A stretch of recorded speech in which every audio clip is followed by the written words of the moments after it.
السلام علیکم ناظرین، پروگرام علم و حکمت کے ساتھ زبیر احمد حاضر خدمت ہے۔ ناظرین، معاشرے کی جو بنیادی اکائی ہے وہ خاندان ہے، اور خاندان کا ادارہ اس وقت وجود میں آتا ہے جب ایک مرد اور ایک عورت مل کر ایک ساتھ رہنے کا فیصلہ کرتے ہیں، جسے ہم عام زبان میں شادی سے تعبیر کرتے ہیں۔ جب مرد اور عورت کے درمیان شادی ہوتی ہے اور ان کے درمیان ازدواجی تعلقات قائم ہوتے ہیں تو ایک ادارہ وجود میں آتا ہے، اور ظاہر ہے جب ایک ادارہ وجود میں آتا ہے تو اس ادارے کے نظم و نسق کو چلانے کے لیے حقوق اور فرائض کی ایک بحث ہوتی ہے۔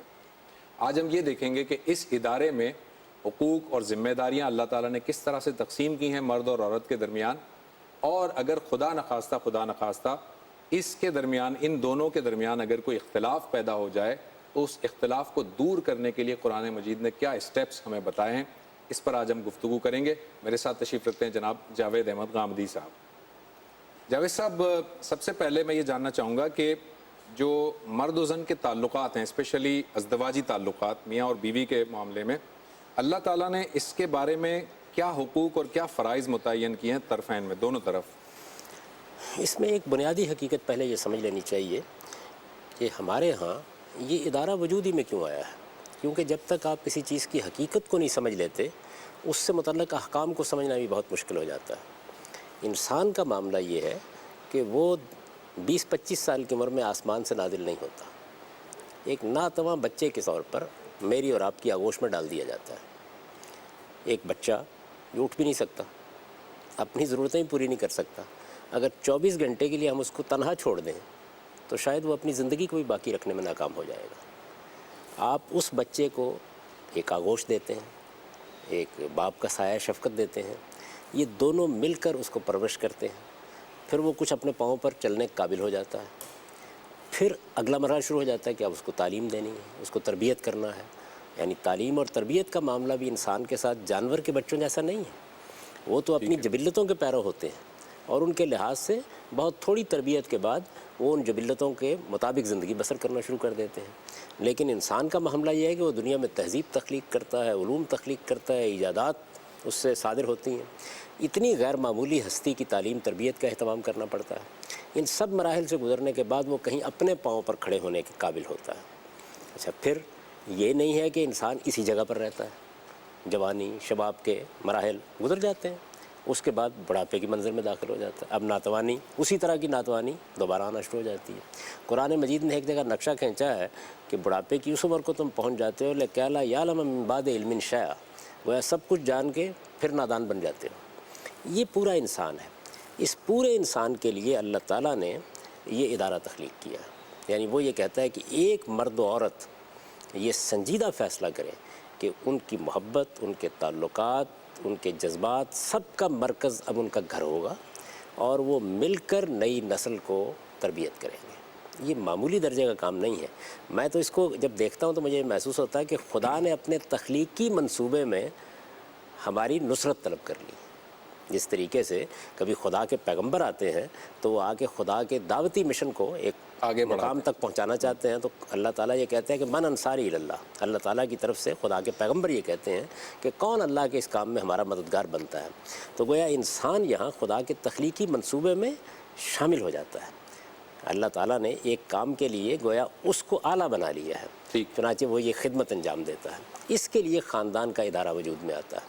یہ خاندان کا ادارہ وجود میں لانے ہی کے لیے آزادانہ جنسی تعلقات پر پابندی لگا دی گئی ہے، اس لیے کہ آزادانہ جنسی تعلقات یہ پھر اس گھر کو نہیں بننے دیں گے، وہ رشتے قائم نہیں ہونے دیں گے، ان کے اندر وہ تقدس نہیں پیدا ہونے دیں گے۔ ماں اور باپ کے رشتوں کے اندر وہ غیر معمولی تعلق جو اس وقت ظہور پذیر ہوتا ہے وہ مفقود ہو جائے گا۔ یعنی پھر انسان ڈور ڈنگروں کے گلے ہوں گے، جس طریقے سے جانور پیدا ہوتے ہیں اسی طریقے سے وہ اپنی خدمات انجام دیں گے، چلے جائیں گے۔ تو یہ پابندی بھی اس لیے لگائی گئی ہے۔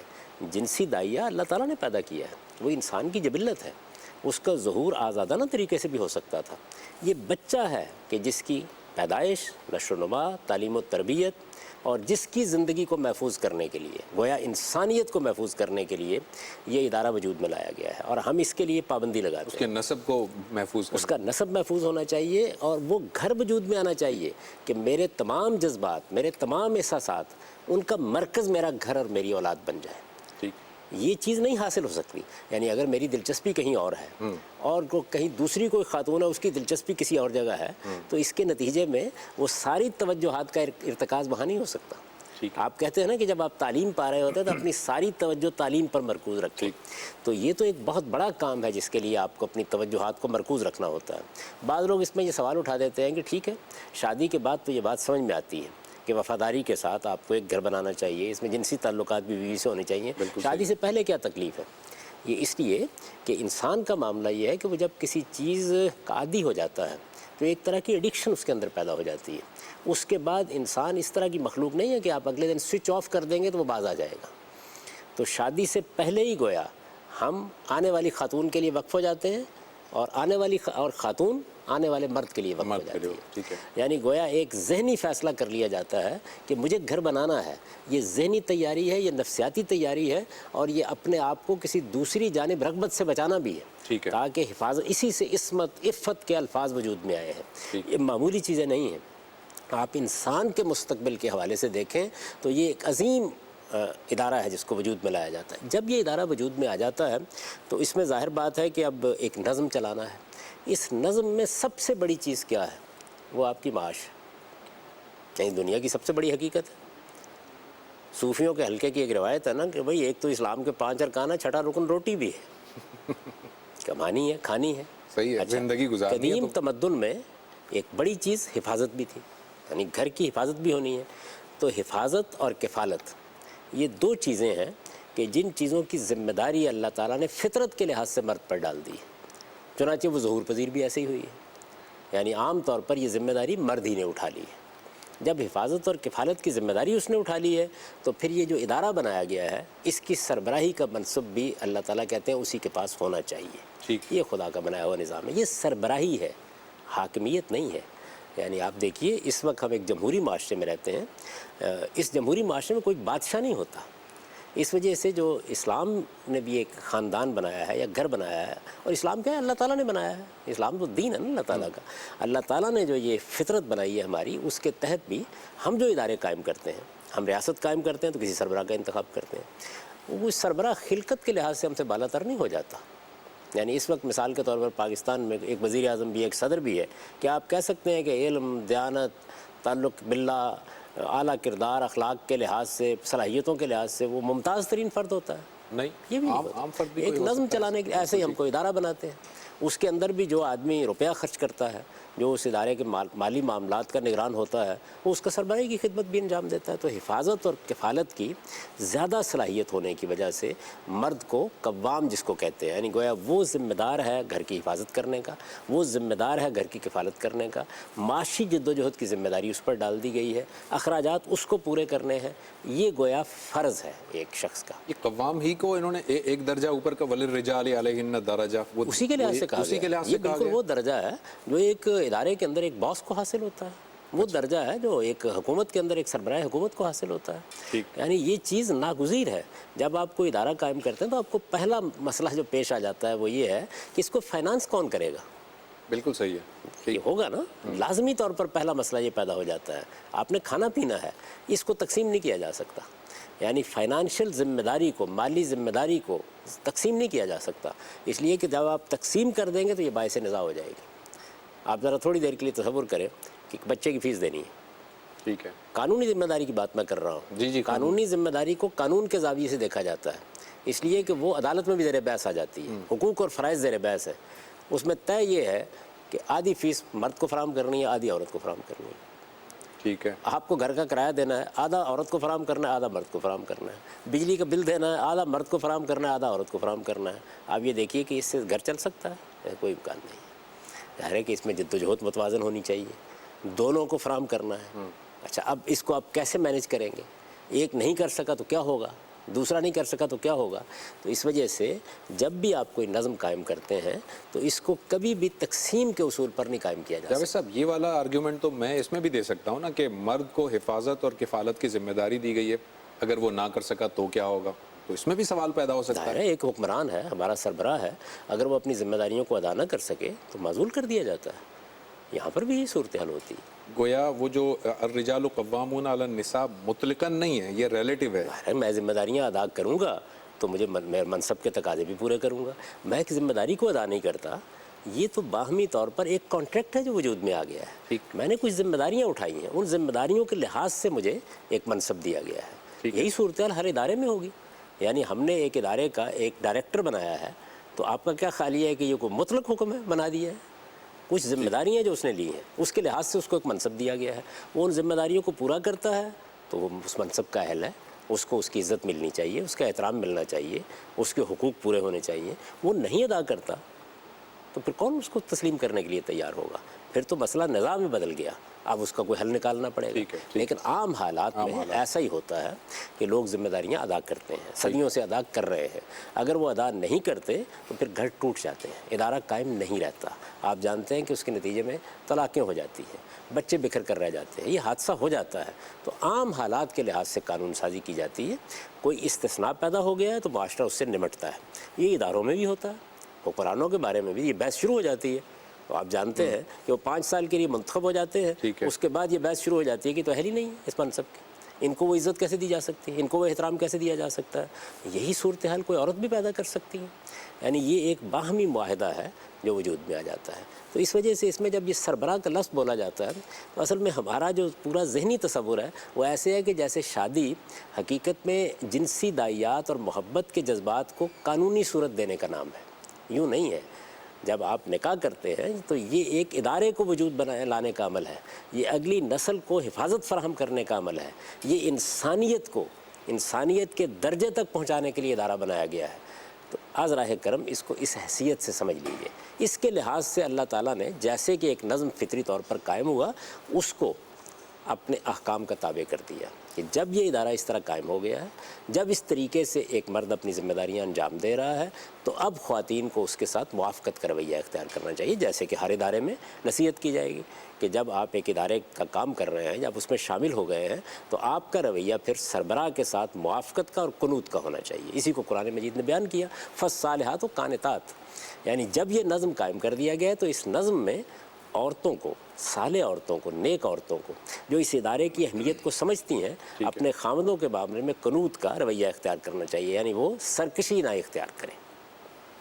اچھا جاوید صاحب, یہ آپ نے بہت تفصیل سے بتا دیا کہ وہ ادارہ ہے اور جو خواتین ہیں ان کو یہ بتا دیا گیا کہ وہ پھر سرکشی اختیار نہ کریں بلکہ اس سربراہ کی فرما برداری کو اختیار کریں, موافقت کا رویہ اختیار کریں.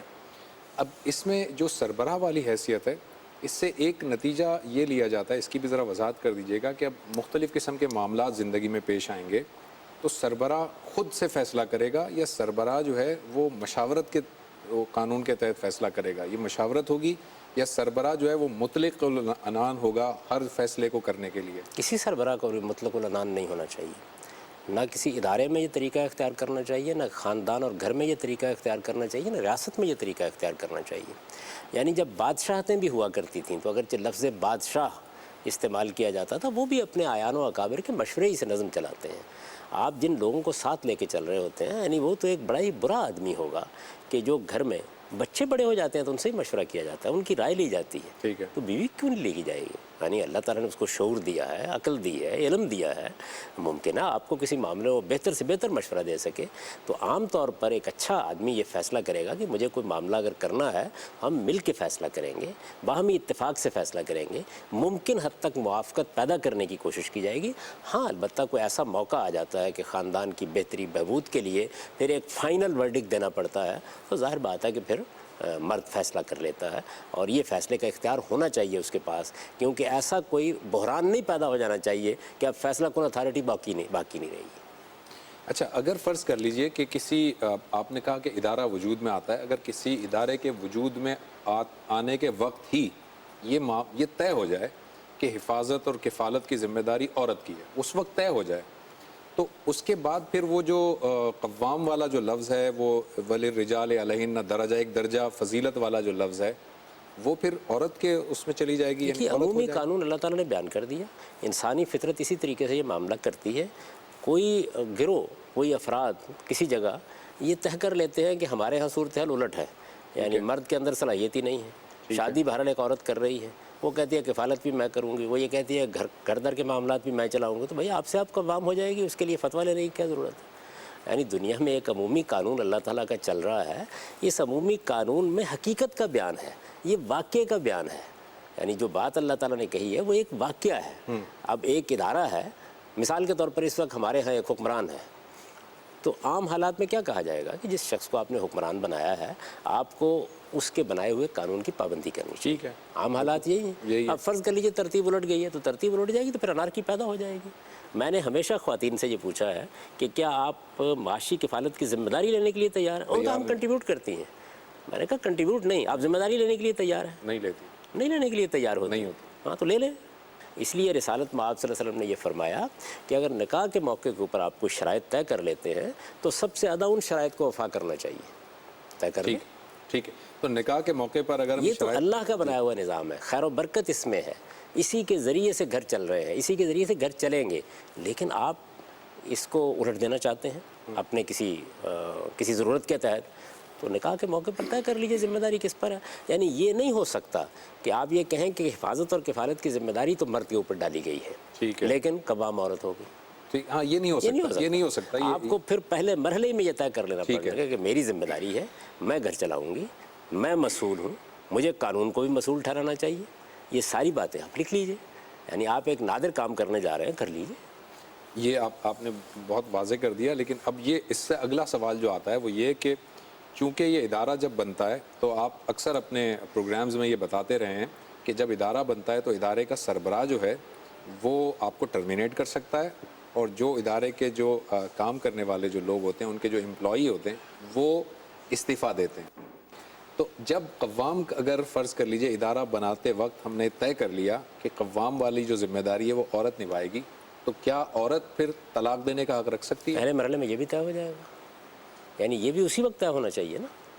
دیکھیے ایک ہے اللہ کا بنایا ہوا ضابطہ جس کے تحت دنیا چل رہی ہے. ٹھیک ہے. آپ اس سے ہٹ کر کوئی فیصلہ کرنا چاہ رہے ہیں تو پھر سب سے پہلے طے کر لیجئے کہ اس کے نتائج کیا نکلیں گے. یعنی حفاظت کی ذمہ داری کس پر ہوگی، کفالت کی ذمہ داری کس پر ہوگی، کون قانون کی نگاہ میں مسئول ہوگا، کس کو اگر کوئی قانونی مسئلہ پیدا ہو جاتا ہے تو عدالت میں بلایا جائے گا، کس کے اوپر یہ بوجھ ڈالا جائے گا.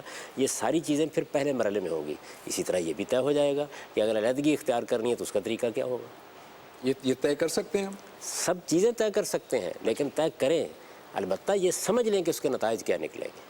دیکھیے اللہ تعالیٰ تو یہ کہہ رہے ہیں کہ جو کچھ واقعہ ہے وہ یہ ہے کہ یہ ذمہ داری مرد اٹھاتا ہے، اس وجہ سے اس کا نظم میں نے یہ قائم کر دیا ہے، میں نے یہ ہدایات دے دی ہیں. آپ کہتے ہیں ہم ایک مختلف طریقے سے اس نظم کو قائم کرنا چاہتے ہیں، تو پھر آپ اس کو کسی ایک جزء میں قائم نہیں کریں گے، پھر تمام معاملات پہ اس کے اثرات پیدا ہوں گے. چنانچہ آپ جانتے ہیں کہ خود ہمارے فقہا نے بھی اجازت دے دی کہ آپ اپنا حق تفویض کر دیں. یہ کس اصول پر ہوا ہے؟ آپ کے نکاح نامے میں لکھا ہوا ہے کہ حق طلاق تفویض کیا جا سکتا ہے. کس اصول پر ہوا ہے؟ اس اصول پر ہوا ہے کہ جو حقوق بھی قائم ہوتے ہیں اللہ تعالیٰ کی طرف سے، آپ کے حقوق قائم کر دیے گئے، آپ نے اپنے حقوق خود سرنڈر کر دیے، آپ کو حق حاصل ہے. مثال کے طور پر اللہ تعالیٰ نے، آپ اس کو تمام دین کے احکام پر پھیلا کے دیکھیے، اللہ تعالیٰ نے میراث میں لڑکوں کا ایک حق مقرر کیا ہے، لڑکیوں کا مقرر کیا ہے، ماں کا کیا ہے، باپ کا کیا ہے. یہ حق مقرر کر دیے. قانون میں یہ حق مقرر ہے، لیکن لوگ باہمی رضامندی سے دستبردار ہو جائیں. ٹھیک. اللہ تعالیٰ کو کیا اعتراض ہے اس کے اوپر؟ لیکن یہ سمجھ لیں کہ دستبردار ہونے کے نتائج بھی کچھ نکلیں گے. ٹھیک ہے. یعنی ایسا نہیں ہوتا کہ آپ ایک چیز کو تبدیل کریں تو اس کے نتائج پھر نہ نکلیں، وہ بھگتنے کے لیے تیار ہو جائیں. بالکل صحیح ہے، وہ بھگتنے پڑیں گے. آپ جو فرما رہے ہیں جاوید صاحب وہ یہ کہ مرد جو ہے وہ جو آپ کہہ رہے ہیں نکاح نامے میں ہوتا ہے تو وہ مرد کا حق ہوتا ہے، مرد وہ اپنا حق تفویض کر دیتا ہے. میں کچھ دوسری بات کر رہا ہوں. میں کہہ رہا ہوں کہ یعنی کفالت اور حفاظت کی ذمہ داری عورت نے لے لی تو اب تو مرد کا حق ہی نہیں رہا، اس نے تفویض نہیں کیا بلکہ وہ آٹومیٹیکلی طلاق کا حق عورت کے پاس ہے. کیا یہ بات درست ہے؟ اور کفالت کی ذمہ داری فطرت کے تحت، دین کے تحت مرد کے پاس تھی، لکھنے کی ضرورت نہیں تھی. ٹھیک ہے. یہ جیسے ہی نکاح ہوا آپ سے آپ اس کے اوپر چلی گئی. ٹھیک ہے. یعنی نکاح کے موقع کے اوپر آپ کوئی دستاویز تو نہیں لکھتے نا، اب آپ اس سے مختلف ایک فیصلہ کرنا چاہتے ہیں تو یہ آپ سے آپ کچھ نہیں ہونا، اب ہر چیز آپ کو لکھنی ہی پڑے گی اور طے کرنی پڑے گی. اس لیے کہ آپ سے آپ تو خدا کے بنائے ہوئے قاعدے کے مطابق ہونا تھا. ٹھیک ہے. وہ تو ایک ایسا لا ہے جس کو ان ریٹن لا کہیے. ٹھیک. اس لیے کہ اس کی مہر اس کائنات کے صفحے پر ثبت ہے. مذہبی کتابوں نے بھی اس کو تصویب کر کے دنیا میں جاری کر دیا ہے اور ہر انسان اس کو تسلیم بھی کر رہا ہے. لیکن آپ چاہتے ہیں کہ اس معاملے میں کوئی الگ طریقہ اختیار کریں باہمی طور پر.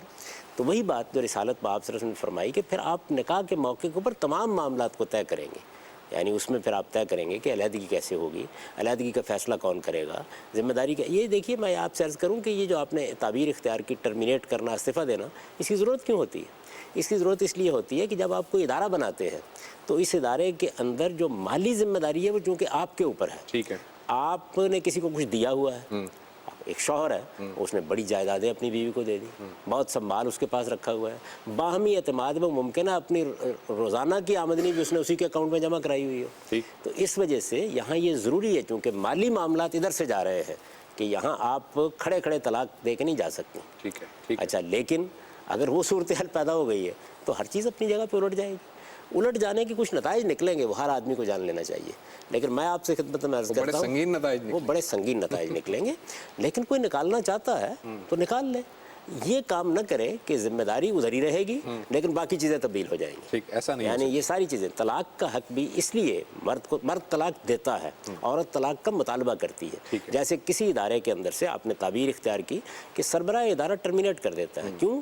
اس کی وجہ یہ ہے کہ اس کی طرف کوئی ایسی چیزیں نہیں ہوتی. ٹھیک، بالکل وہ کر دیتا ہے. لیکن جس آدمی، ہو سکتا ہے اس کے پاس کوئی فائلیں پڑی ہوئی ہیں، اس نے چارج دینا ہے، اچھا ہو سکتا ہے کچھ مالی معاملات اس کے علم میں ہوں. یہ ساری چیزیں چونکہ ہوتی ہیں تو اس وجہ سے ایک وقت دیا جاتا ہے کہ وہ استعفیٰ دے گا. اب معاملات سیٹل ہوں گے اور اس کے بعد پھر علیحدگی کا فیصلہ کیا جائے گا. بالکل ٹھیک. یہ بالکل انسانی فطرت کے مطابق ہے.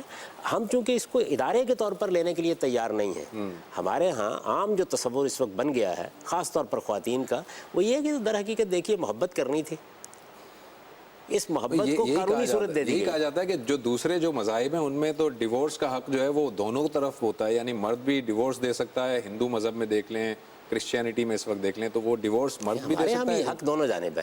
دینے کی ترتیب کیا ہے؟ ترتیب یعنی علیحدگی کا حق دونوں کو دیا گیا ہے. ایسا نہیں ہے کہ عورت علیحدہ نہیں ہو سکتی، لیکن وہ علیحدگی کا جو پروسیجر ہے وہ یہ اختیار کرے گی کہ وہ مطالبہ کرے گی اس کا. ٹھیک. اس کے بعد ظاہر ہے معاملات سیٹل ہوں گے، ان کے لحاظ سے سوچ سمجھ کر علیحدگی کا عمل مکمل ہو جائے گا. آپ کے علم میں ہے کہ رسالت میں آپ صلی اللہ علیہ وسلم کی عدالت میں تو آ کر کسی خاتون نے اگر یہ کہہ دیا کہ یہ دیکھیے میرے اور اس کے درمیان یعنی شکل و صورت کے لحاظ سے کتنا تفاوت ہے، تو آپ نے حق دے دیا اس کو. تو اصل زیر بحث مسئلہ یہ نہیں ہے کہ علیحدگی کا حق ایک کو ہے اور دوسرے کو نہیں ہے. نہیں، علیحدگی ہونی کیسے ہے؟ تو ظاہر ہے کہ جس کے اوپر ذمہ داری ہے، معاشی اخراجات جس نے پورے کرنے ہیں، جس نے مال دینا ہے، جس نے جائیداد دینی ہے بنا کے، جس نے کما کے لانا ہے، اس کے اوپر یہ ذمہ داری عائد ہوتی ہے کہ وہ معاملات کو طے کرے اور پہلے یہ دیکھے کہ اس کے نتائج و واقف کیا ہو. ٹھیک ہے. اچھا جاوید صاحب، یہ ادارہ وجود میں آ گیا اور اللہ تعالیٰ کے بتائے ہوئے اصول کے مطابق ہی وجود میں آیا، فطری طور پر جیسے اللہ تعالیٰ نے بیان کیا ہے. اب اس ادارے میں اگر کوئی اختلاف پیدا ہو جاتا ہے، کوئی نزاع کی کوئی صورت پیدا ہو جاتی ہے، تو کیا اس کو سالو کرنے کے لیے بھی اسٹیپس قرآن نے یا سنت نے بتائے ہیں؟ یہ دیکھیے، ایک تو عام نزاعات ہیں، یعنی کسی معاملے میں اختلاف ہو گیا ہے، بچے کو داخل کرانا ہے، اسکول کا انتخاب کرنا ہے، کھانا پکانا ہے، کہاں جانا ہے، کسی تقریب میں شریک ہونا ہے. ان نزاعات کو اول تو پیدا نہیں ہونا چاہیے. ہو جائیں تو باہمی طور پر مل کر ان پہ گفتگو کر لینی چاہیے اور اس سے اجتناب کرنا چاہیے کہ یہ اتنے بڑھ جائیں کہ جس سے گھر کے ماحول میں کوئی خرابی پیدا ہو.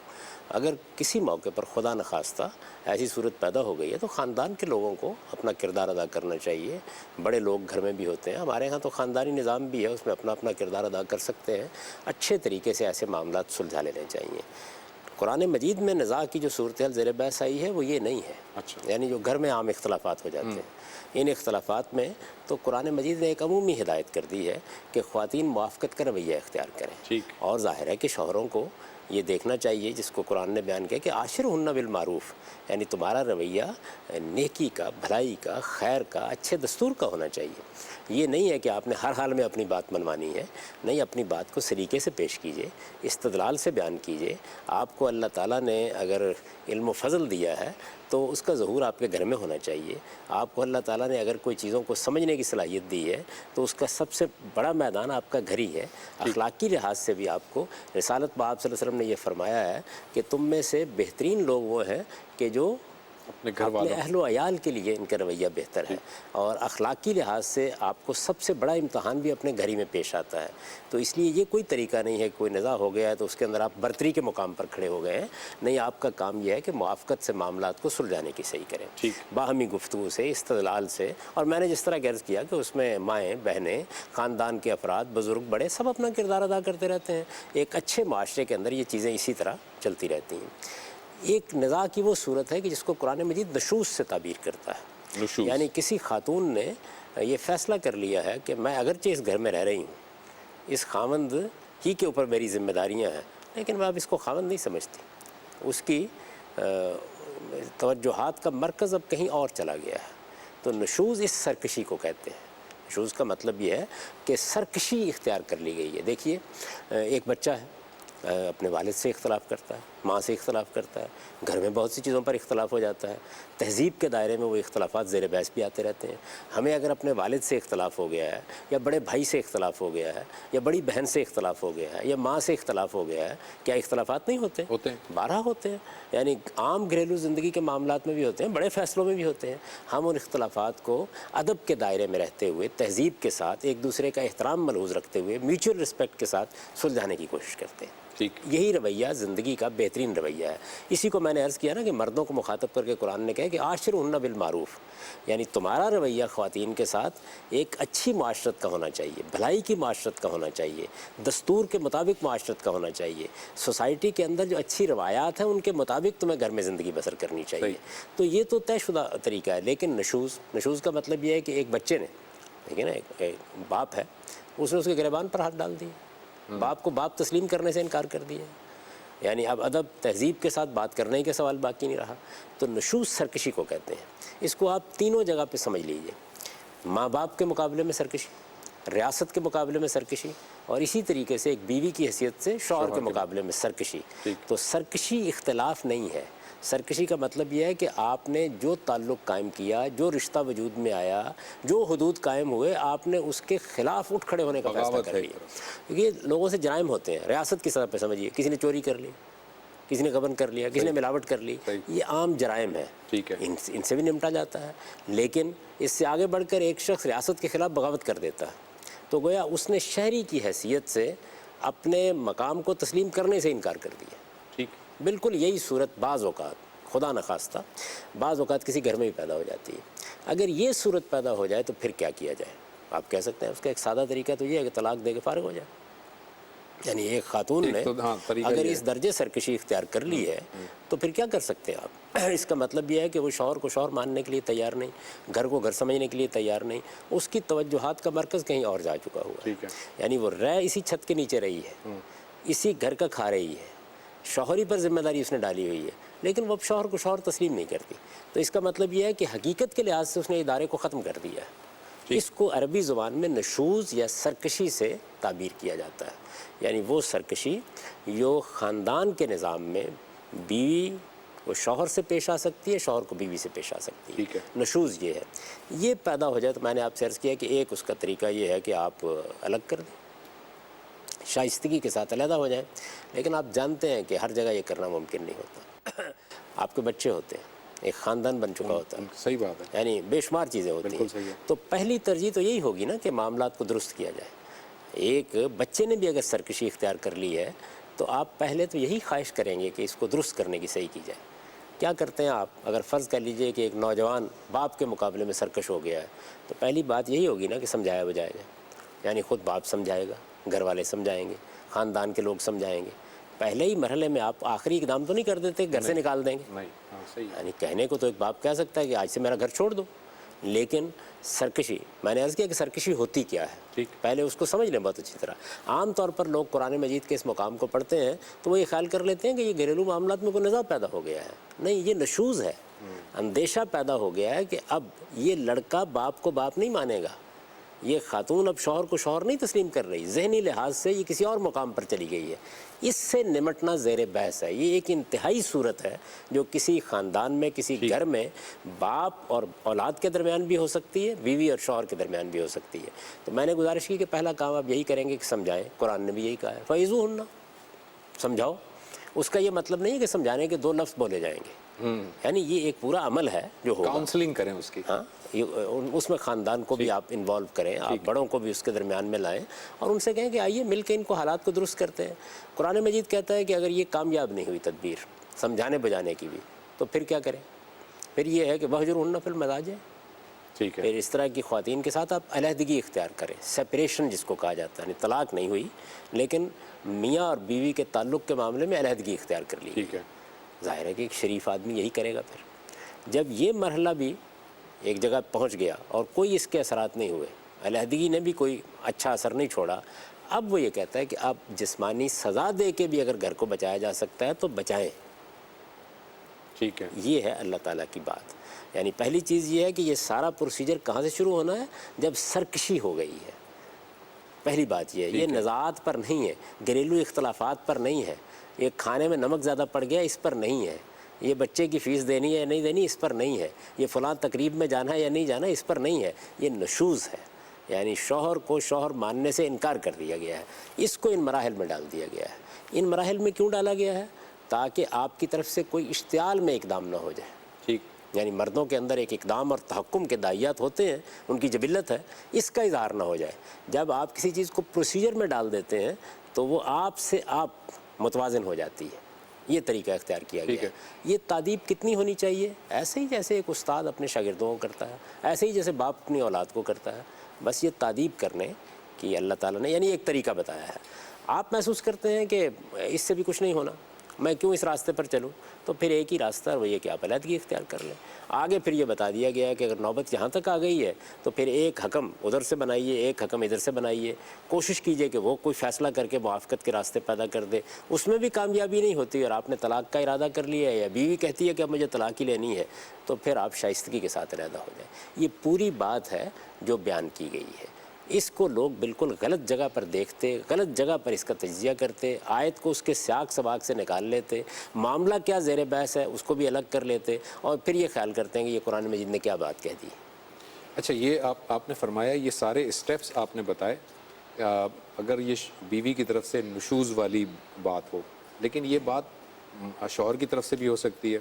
اگر شوہر کی طرف سے یہ معاملہ ہو تو بیوی کو تو ان اسٹیپ سے نہیں گزارا گیا، بیوی تو واعظ و نصیحت والی بات تو چلیں ہو جائے گی، لیکن اپنے آپ کو علیحدہ کر لینا، علیحدگی اختیار کر لینا یا طلاق دے دینا یا تادیب کرنا، یہ بیوی کو اختیار نہیں ہے۔ بیوی پھر ان اسٹیپس کو کیسے فالو کرے گی؟ اسی جگہ سے اس کو سمجھیے جہاں سے ہم نے ماں باپ کے تعلق کو سمجھا ہے۔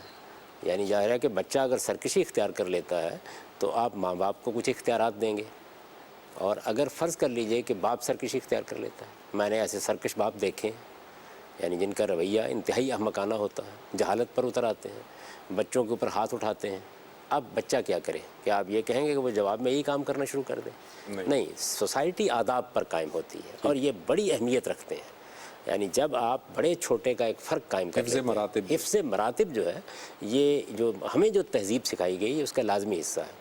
تو بیوی کیا کرے گی؟ یعنی واعظ و نصیحت تو وہ بھی کر سکتی، ٹھیک، سمجھانے کا کام بھی کرے گی، بیٹھ کے سمجھائے گی، بڑوں سے کہے گی کہ آپ اس کو سمجھائیے، جو کچھ بھی ممکن ہو سکتا ہے۔ نہیں، سمجھانے میں اپنی ماں کو سمجھاتے ہیں، باپ کو سمجھاتے ہیں، بڑی بہن کو سمجھاتے ہیں، تو اس میں تو کوئی حرج کی بات نہیں ہے۔ اچھا، علیحدگی بھی اختیار کر لیتے ہیں، ٹھیک ہے، بیوی بھی کر لیتی ہے۔ وہ یہ کہتی ہے کہ تمہارا رویہ کیا ہے، تو تم کیا باتیں کر رہے ہو، اس وجہ سے اس کو بھی یہ حق حاصل ہے کہ ویسا کرے۔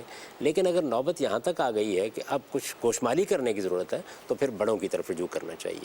جیسے مثال کے طور پر اگر میرا ایک پوتا ہے اور وہ محسوس کرتا ہے کہ میرے بیٹے کا رویہ اس کے ساتھ ٹھیک نہیں ہے، باپ ہے اس کا، اور ایک ایسی کیفیت پیدا ہو گئی ہے جس کو قرآن نے وہاں بھی نشوزی سے تعبیر کیا ہے، یعنی آخری درجے کی سرکشی ہے اور بالکل جہالت سوار ہوئی ہوئی ہے، تو میرے پاس آئے گا نا۔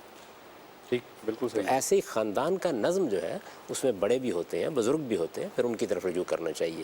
یہ کیوں فرق قائم رکھا گیا ہے؟ یہ اسی حفظ مراتب کے لیے رکھا گیا ہے۔ یعنی جس طریقے سے بچوں کو یہ حق نہیں دیا جا سکتا کہ وہ باپ کی سرکشی کے نتیجے میں اس پر ہاتھ اٹھا لیں، بالکل یہی صورتحال یہاں بھی قائم ہے۔ جب آپ یہ مان لیں گے کہ یہاں ایک درجے میں مراتب قائم کر دیے گئے ہیں تو پھر مراتب کے نتیجے میں کچھ آداب بھی آپ سے آپ قائم ہو جائیں گے اور ان کا لحاظ ہر حال میں رکھنا چاہیے۔ اچھا، آپ نے جاوید صاحب باپ اور بیٹے کی بہت دفعہ مثالیں دیں۔ آپ یہ دیکھیں کہ جب باپ جو ہے وہ بیٹے کو جو ہے وہ ایک تھپڑ مارتا ہے تو بیٹا فوراً جا کر ریاست کو نہیں بلا لیتا اور پولیس کو نہیں بلا لیتا کہ جی مجھے میرے باپ نے تھپڑ مارا ہے، لیکن ہم دیکھتے ہیں کہ یہاں پر قوانین کچھ اس طرح سے بنائے جاتے ہیں، جیسے ابھی پچھلے دنوں ایک بل کی اگزامپل آئی تھی کہ جی اگر شوہر جو ہے وہ تشدد پر اتر آئے یا شوہر جو ہے وہ